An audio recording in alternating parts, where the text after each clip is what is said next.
The lights were already on when Ibrahim Traoré stepped into the studio.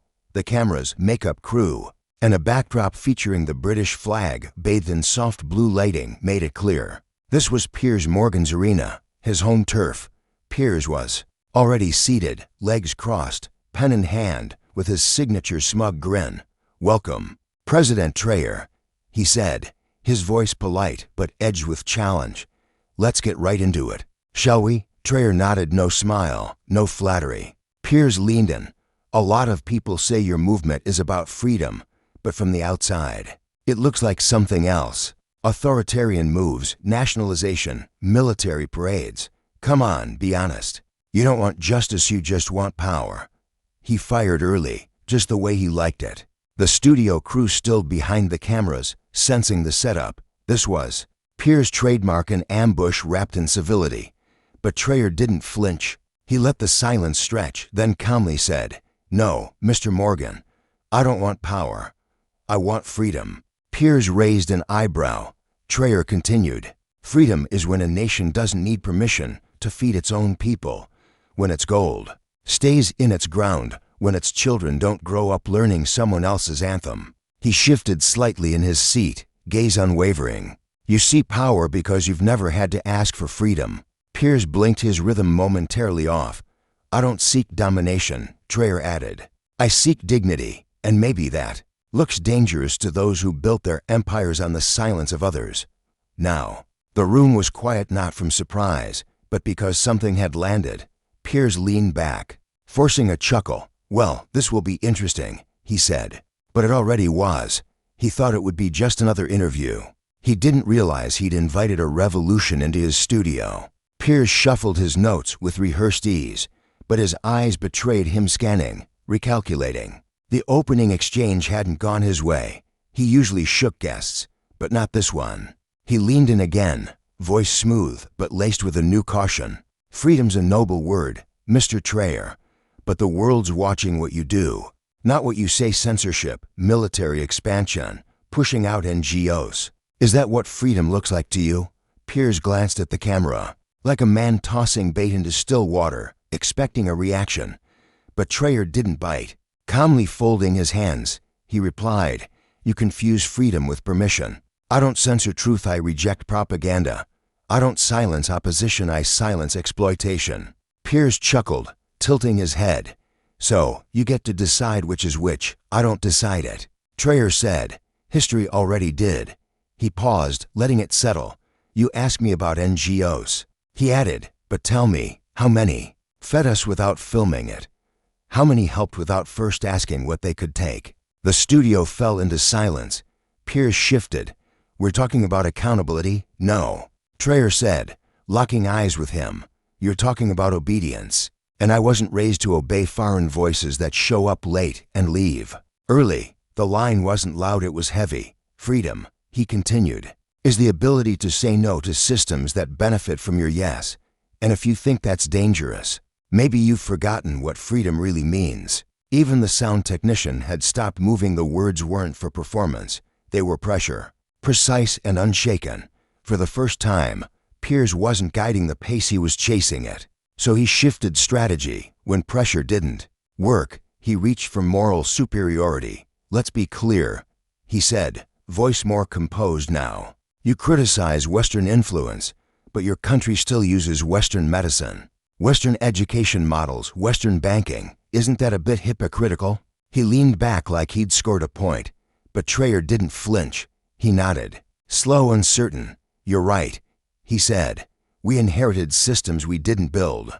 But don't pretend they were gifts. They were defaults installed by conquest, not choice." Piers tried to respond, but Traoré didn't wait. "You ask why we use your systems. I ask why we still have to. You don't hand a man a cage and call it shelter. You don't take the keys, then laugh because he hasn't found the exit."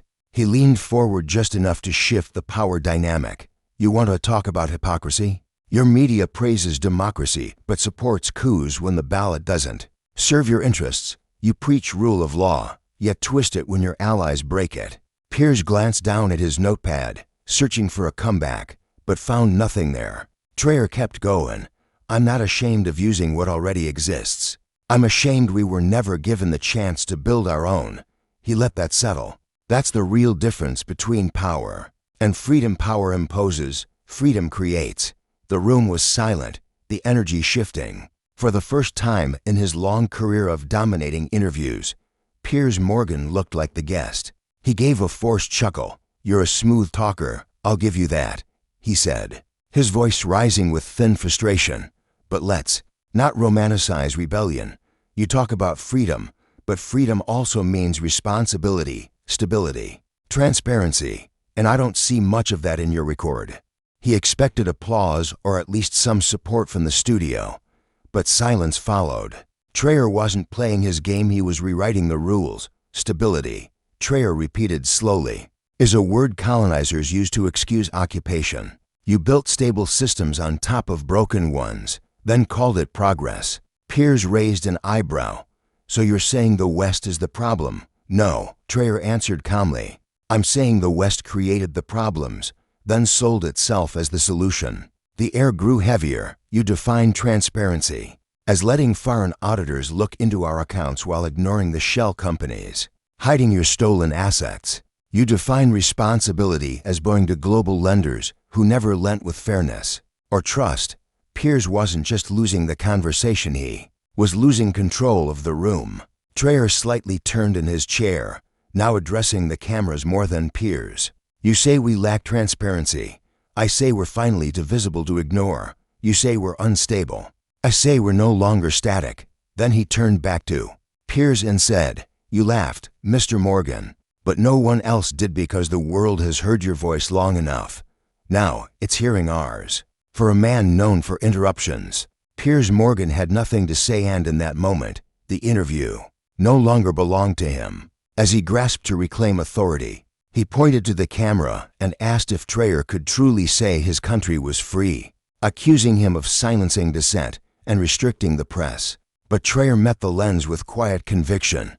"I'll say it," he replied, "because I know what real silence is, and it doesn't start with banning newspapers. It starts with generations of voices like mine being ignored." He turned back to Piers. "You call it press freedom when the headlines come from London, but our pain never makes the front page. Your press is only free when it reports on us, not with us." Piers tried to interject, but Traoré continued, calm and cutting. "You've shaped the global narrative, deciding who the heroes were, who deserved sympathy, and who didn't. But now, the story isn't coming from your chair. It's coming from mine." Then came the final shift, not just in power, but in ownership of the truth. "You ask if we're free," Traoré said. "Freedom isn't perfection, it's imperfection without permission. And we've stopped asking." Piers stiffened, tried to recover, accusing Traoré of using anti-Western rhetoric to hide his own failures. But Traoré didn't flinch. "If I wanted to distract," he said, "I'd flatter you. Instead, I'm confronting you," he said, letting the silence settle before continuing. "You want polished, try centuries of being told how to dress, speak, and lead just to be taken seriously." Then he turned to the audience and asked, "Do you know what it takes for a man from a non-Western country to sit in this chair and not be seen as angry, unstable, or dangerous?" Looking straight into the camera, he added, "Everything silence." Piers crossed his arms, trying to defend himself. "You say I'm distracting," he challenged. "I say I'm exposing." Traoré replied, "And exposure feels uncomfortable, especially when the spotlight turns where it was never meant to." He leaned forward slightly. "You built a mirror that only showed your victories. I'm holding it up now and you don't like what you see." Piers forced a laugh. "You're enjoying this, aren't you?" "No," Traoré answered softly. "I'm enduring it." And the room understood this wasn't a performance or debate. It was a man who had spent his life entering rooms where power tried to define him, now speaking with no apology. He had turned an interview into a reckoning, and the host into a witness. Even the camera crew leaned in, sensing the shift. Piers Morgan, once the loudest voice in any debate, now looked like a man searching for a way out. Meanwhile, Traoré sat, calm and steady, his words carefully chosen, not thrown. Piers tried again, lowering his voice. "Let's say you succeed, you nationalize resources, remove foreign control, build your own institutions. What then? Isolation, sanctions, collapse. It was a calculated warning, trying to paint Traor's vision as a dead end. But Traor smiled not with arrogance, but with understanding. Collapse, he said. We've already survived that colonization, proxy wars, predatory loans, you name it. What you call risk, we call repetition. Piers tried to cut in, but Traor didn't pause. You fear sanctions, we've lived with theft. You fear isolation, we've lived without a voice. You think collapse scares us. Collapse is your weapon. Hope is ours. Then he turned, speaking past the studio to those watching. This isn't about hate. This isn't about hating the West, it's about loving ourselves openly, proudly, and without asking for permission. If your support only comes when we obey, then your friendship was never real. A soft murmur ran through the crowd, gentle but powerful. Piers reached for another note card, but didn't read it. Traor kept going. You asked what happens if we succeed. I ask what happens if we don't. How much longer must we wait to be given what others are born with? He stood not to leave, but to make his point stronger. This isn't just an interview anymore. It's a decision, and it's ours. In that moment, no one was wondering who won, they were wondering where they stood. The silence that followed wasn't awkward, it was powerful. A silence that made people think. But Piers couldn't leave it there. He cleared his throat, leaned in, and tried to take control. Let's not pretend your hands are clean, Mr. Traor. You've banned foreign-funded media, rejected humanitarian programs, and ignored international courts. That doesn't sound like freedom, it sounds like fear. He gave a slight smirk, hoping to take back some ground.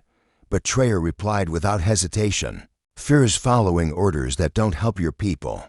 Courage is rejecting them and building something new. He stepped closer, not to intimidate, but to stand firm. You say we ignore courts. Whose courts? Built by who? Protecting what interests?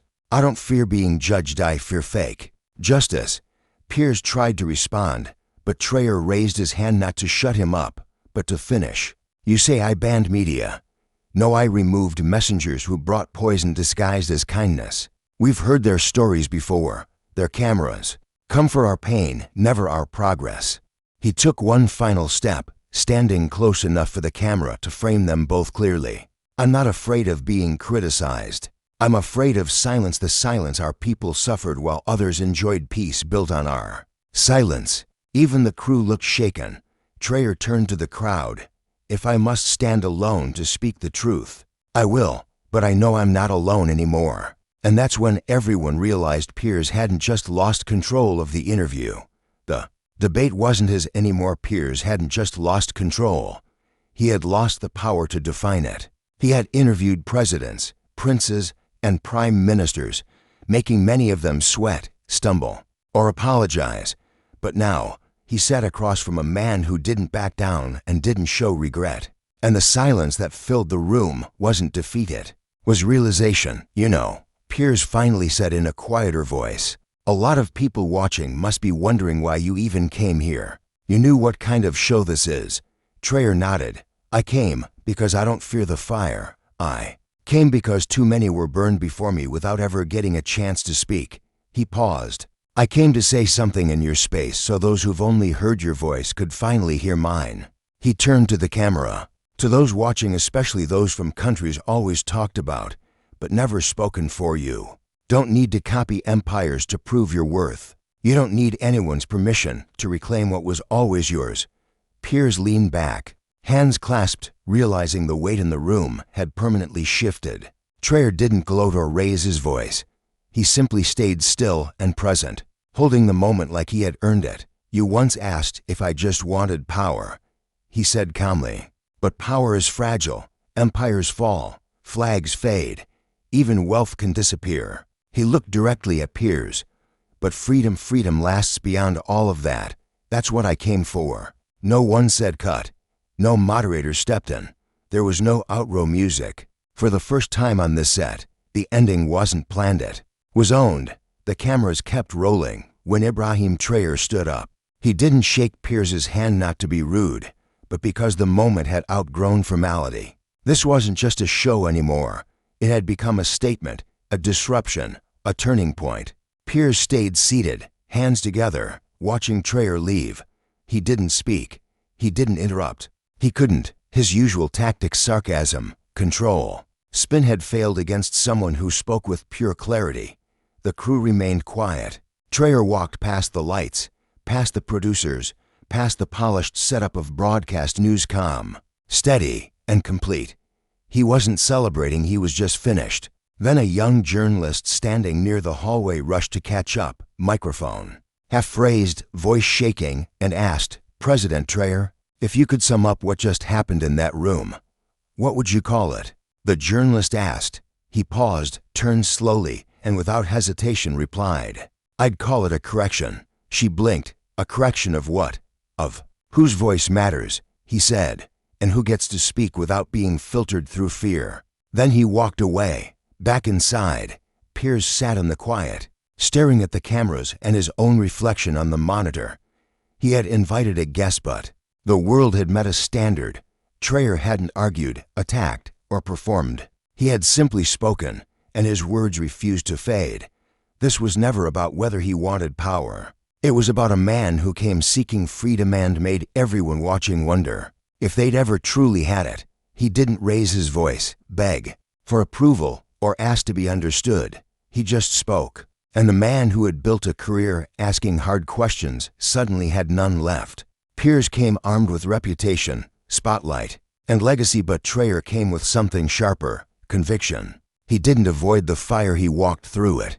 He didn't flinch at accusations, he answered them with truth. And by the end, he hadn't just survived the interview, he had transformed its purpose. This wasn't about Western politics or media control anymore. It was about a man who had been silenced for too long, finally refusing to speak in whispers. So when Piers asked, "Do you want power?" the answer was never just no. The real answer was, "I want freedom, and I don't need your permission to claim it."